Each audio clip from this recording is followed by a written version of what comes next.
21 अप्रैल 1947 को हमारे देश के पहले होम मिनिस्टर सरदार वल्लभ भाई पटेल ने अपनी स्पीच में सिविल सर्वेंट्स को स्टील फ्रेम ऑफ इंडिया कहा था। हेलो एवरीवन, हर साल 21 अप्रैल को हम national civil service day celebrate करते हैं और आज के इस वीडियो में हम बात करेंगे नेशनल सिविल सर्विस डे के बारे में। Civil servants are the backbone of our administration, जो कि कानून व्यवस्था से लेकर सरकारी योजनाओं को लागू करने और सोशल जस्टिस को सुनिश्चित करने तक हर जगह दिखाई देते हैं। Let's salute the dedication, integrity and commitment of our civil servants. ये दिन हमारे सिविल सर्वेंट्स की मेहनत, ईमानदारी और समर्पण को सम्मान देने के साथ साथ सार्वजनिक सेवा से जुड़ी जिम्मेदारियों की भी याद दिलाता है। पर क्या आपको पता है कि 21 अप्रैल ही हमने क्यों चुना इसे सेलिब्रेट करने के लिए? दरअसल इसी दिन 21 अप्रैल को सरदार वल्लभ भाई पटेल ने स्वतंत्र भारत के पहले सिविल सेवा बैच को दिल्ली के मेट कैफे हाउस में संबोधित किया था।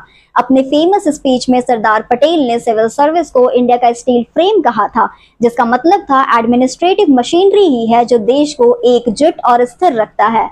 Indeed, civil servants play a silent but powerful role in nation building. Policies को इम्प्लीमेंट करना, लॉ एंड ऑर्डर को मेंटेन करना, health care, education, infrastructure, disaster response से लेकर वो ये सुनिश्चित करती है कि सरकार की योजनाएं ग्रास रूट लेवल तक पहुंचे। And of course it is not an easy task. और इन्हीं सब रीजंस की वजह से prime ministers awards for excellence in public administration जैसे सम्मान भी दिए जाते हैं to recognise and motivate outstanding work in governance. लेकिन इन सब के परे प्रेजेंट डेज की बात करें तो हमें सिविल सर्विसेज की इमेज टार्निश होती दिखती है। आइए समझते हैं किन कारणों की वजह से आज के सिविल सर्विसेज की छवि को कलंकित किया जा रहा है। पहला है करप्शन या फिर तो मिसयूज ऑफ पावर। जहां कुछ सिविल सर्वेंट्स ईमानदार और मेहनती हैं, वहीं कुछ अपने पर्सनल गेन्स के लिए अपने पावर का मिसयूज करते हैं। इसी के साथ ब्राइवरी, फेवरेटिज्म जैसे कुछ कारण हैं जिनकी वजह से पब्लिक में इनके लिए एक नेगेटिव ओपिनियन बनता है।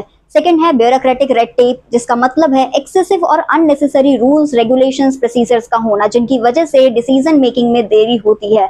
ये जो ब्यूरोक्रेटिक रेड टेप है, इसकी वजह से सिविल सर्वेंट्स को इनएफिशिएंट के रूप में देखा जाता है। थर्ड रीजन है मीडिया एम्पलीफिकेशन ऑफ नेगेटिविटी।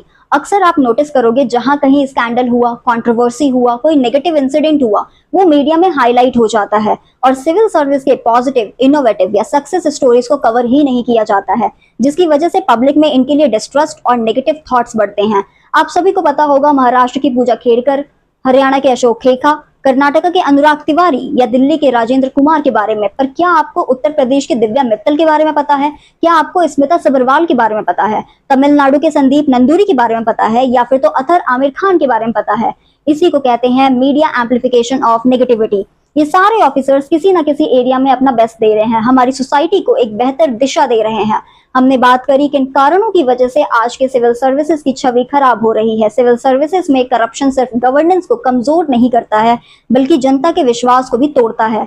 इन सब से एक चीज तो तय है कि transparency, digital governance, whistle blower protection और एक स्ट्रॉन्ग अकाउंटेबिलिटी फ्रेमवर्क की तत्काल आवश्यकता है।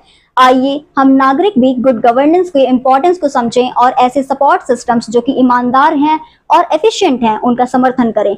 May this day inspire the youth of India to join public service with a sense of purpose and patriotism. हमें याद रखना चाहिए एक strong, fair and committed civil service सिर्फ आज के भारत की आवश्यकता नहीं है, बल्कि progressive, inclusive and just India के सपनों का पिलर है। आखिर में एक बार फिर से आप सभी को happy national civil service day. सत्यमेव जयते।